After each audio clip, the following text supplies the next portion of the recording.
Hello everyone. তো এটা হলো আমরা যেদিন গুজরাট ছেড়ে চলে আসি তার আগের দিন রাতেকার ভিডিও। তো সন্ধ্যেবেলায় আমরা অনেক কাজ নিয়ে ছেলের ওষুধ কেনার জন্য আরও অনেক কিছু জায়গায় যাওয়ার জন্য আমরা বেরিয়েছিলাম। তারপর রাতে এসে আমার ওই সামনে বাড়ি মৌমিতা দিদিদের বাড়িতে নেমন্তন্ন ছিল, কেননা বাসনপত্র সব গুটিয়ে দিয়েছিলাম। দিনে আমরা হোটেলে খেয়েছিলাম, সারাদিন ধরে গোছগাছ করেছিলাম, আর রাত্রে ওদের বাড়িতে নেমন্তন্ন ছিল, তাই ওদের বাড়িতে খেতে গেছিলাম। তো সেখান থেকে ভিডিওটা শুরু করেছিলাম। তো তারপর দেখো এটা পরের দিন সকালেই তোমাদের সাথে স্কুটিটা দিয়ে দেওয়া থেকে শুরু করলাম। হ্যাঁ, স্কুটিটা আমরা দিয়ে দিচ্ছি।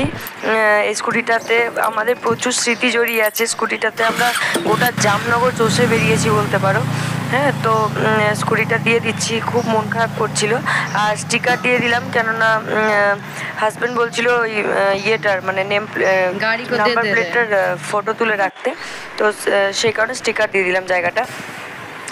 তারপর দেখো শেষবারের মতো বেরোবার আগে একবার তোমাদের সাথে এই বাড়িটা আমি শেয়ার করে নিলাম। এই বাড়িটার ট্যুর পেতে গেলে আমার চ্যানেলে যেতে পারো, হোম ট্যুর ভিডিও আছে। তো সেই ভিডিওটা দেখার পর এই ভিডিওটা দেখো, তাহলে বুঝতে পারবে বাড়িটা কি ছিল আর কি করে দিয়ে আমরা যাচ্ছি। মানে একটা পাতা সংসার ছেড়ে চলে যাওয়া যে কি কষ্টের, সেটা যারা চলে আসে, যাদের ট্রান্সফারের জব, তারা বোঝে। যাই হোক, তোমাদেরকে আগের ভিডিওতে বলেছিলাম অনেক কিছু কথা বলার আছে। হ্যাঁ, আমার হাজব্যান্ডের ট্রান্সফার হয়ে গেছে। আমি এখানে 1 বছর থাকলাম গুজরাটে। অ্যাকচুয়ালি গুজরাটে আমার হাজব্যান্ড 2-3 বছর ধরেই আছে, কিন্তু আমি এসেছি একটু দেরি করে। আমার ছেলে বড় হওয়ার মানে আমার ছেলে 1 বছর হয়ে যাওয়ার পরে আমি গুজরাটে গেছিলাম। তো সেই কারণে আমি 1 বছরই থাকতে পেলাম, আর থাকতে পাইনি। তো দেখতে পাচ্ছ ঘরগুলোর কি অবস্থায়। আমি সব যতটা প্যাক করা করে দিয়েছি, এগুলো সব ছেলের খেলা। এরপরে আমরা প্যাকার্স অ্যান্ড মুভার্সদের বলা আছে, হাজব্যান্ড আসবে একদিন, ওরা ডোর টু ডোর মাল ডেলিভারি করে দেবে। আমাদের ট্রান্সফার এখন হচ্ছে আপাতত ব্যাঙ্গালোরে, কিন্তু আমরা এখন বাড়ি যাচ্ছি। মানে আমি চাইলে ব্যাঙ্গালোর যেতে পারতাম। আচ্ছা বলে দিই, আমরা এই সময় বেরিয়ে পড়েছি, ঘর তালা বন্ধ করে বেরিয়ে পড়েছি। তো আসার সময় গোটা পাড়া বেরিয়ে পড়েছিল আমাদেরকে দেখা করার জন্য।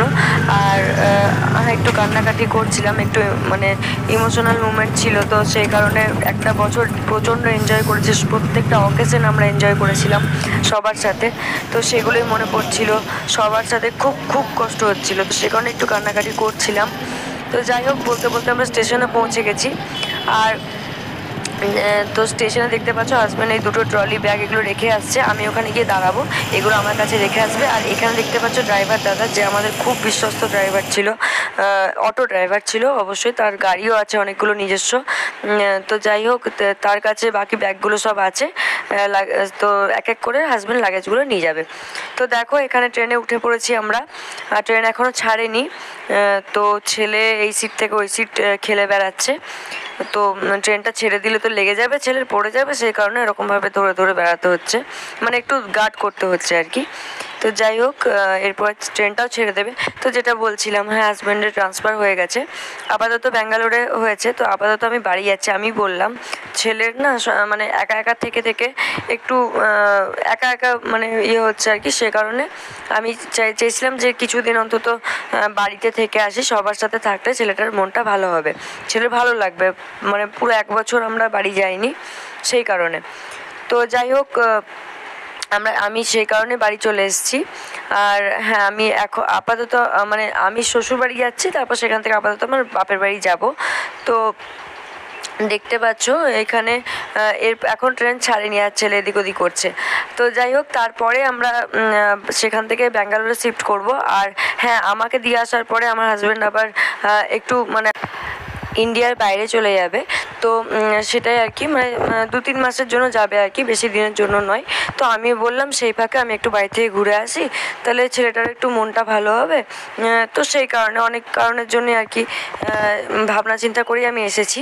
তো হাজব্যান্ডও বললো ভালো, ঠিকই করেছো, ঠিকই বলছো, তাহলে 1 বছর যাওনি, তো যাও বাড়ি থেকে ঘুরে এসো। তো সেটাই আর কি। আর আমি ব্যাঙ্গালোর একা একা থেকে কী করব, যেহেতু বিক্রম চলে যাবে, মানে ইন্ডিয়ার বাইরে চলে যাবে, তাই আমি বাড়ি চলে এসেছি। এরপরে দেশে ফিরে এলে আমি আবার যাবো আর কি। তো যাই হোক মানে ট্রেনটাও ছেড়ে দেবে এক্ষুনি। ছেলেকে সিটে বসিয়ে দিলাম। আমাদের এই দুটো সিট পাওয়া গেছে, মানে কি বলে এটাকে, যাই হোক সাইডের যে সাইড আপার সাইড লোয়ার হয় সে দুটো পাওয়া গেছে। বলতে বলতে ট্রেন ছেড়েও দিয়েছে। আর এই যে আমাদের জামনগর, আমরা ছেড়ে চলে আসছি। লেখাটাকে আমি টাটা দিচ্ছিলাম, মানে খুব কষ্ট হচ্ছিল, ভিতরটা প্রচণ্ড ভেঙে যাচ্ছিল। হ্যাঁ, খুব কষ্ট হচ্ছিল। আর হয়তো কোনোদিন আসবো না। যাই হোক, ভাগ্যে থাকলে আবার আসবো। যদি জামনগরে ভাগ্যে লেখা থাকে আবার আসবো কোনো দিন না কোনো দিন। তো সেটাই আর কি। তারপরে দেখো এই হ্যাঁ, তো হাজব্যান্ড যখন দেশে ফিরে আসবে তারপরে আমরা ব্যাঙ্গালোরে শিফট হয়ে যাব। তারপর কিছুদিন আমি বাড়িতে ছেলেকে নিয়ে থাকি, তো সেই কারণেই যাওয়া। আর এই কথাগুলোই আগের ভিডিওতে তোমাদেরকে বলার ছিল, কিন্তু বলা হয়নি। তো একটা সংসার পেতেছি, সেটা সুন্দর করে সাজিয়ে সংসার করছিলাম, সেটাকে ছেড়ে আসা খুব কষ্টের। আমরা যখন জামশেদপুর ছেড়ে আসি তখন জামশেদপুরে খুব কষ্ট হয়েছিল, মানছি খুব কষ্ট হয়েছিল। কিন্তু কি বলতো, মানে তখন তো ছেলে হয়নি, পেটে ছিল ছেলে, আর আমরা দুজনে থাকতাম, তো খুব কষ্ট হয়েছিল মানছি। তবু এই জামনগরের ইয়েটা না, মানে আরো কষ্টের ছিল, কারণ ছেলেকে নিয়ে আমরা খুব আনন্দে ছিলাম, সেখানে খুব আনন্দ করেছিলাম। তো যাই হোক, ট্রেন ছেড়ে দিয়েছে, ছেলে এখানে বসে আছে। এখন আমরা বিছানা পাতিনি কিছু। আর আমার না এই সিটটা খুব সুবিধা হয়। কেন বলছি, আমার ওইদিকার সিটগুলো সুবিধা হয় না। ওইদিকার সিটগুলোতে মানে কী হয়, ছেলে এরকমভাবে উঠে দাঁড়াতে পারে না, মাথায় লেগে যায় মধ্যে সিটটা খোলা থাকলে। আর এই দিককার সিটটা থাকলে কি হয়, মানে অনেকটা থাকে, ছেলে দাঁড়িয়ে জানলা দেখা, জানলাটা অনেকটা বড় পাওয়া যায়। তো সেই কারণে মানে ছেলেও সময়টা কেটে যায় আর কি, সেটাই আর কি। তো দেখো, তারপরে দুপুরবেলাতে আমরা থালি অর্ডার করেছিলাম, জোম্যাটো থেকে অর্ডার করে নিয়েছিলাম। ওই একটা গুজরাটি থালি অর্ডার করেছিলাম।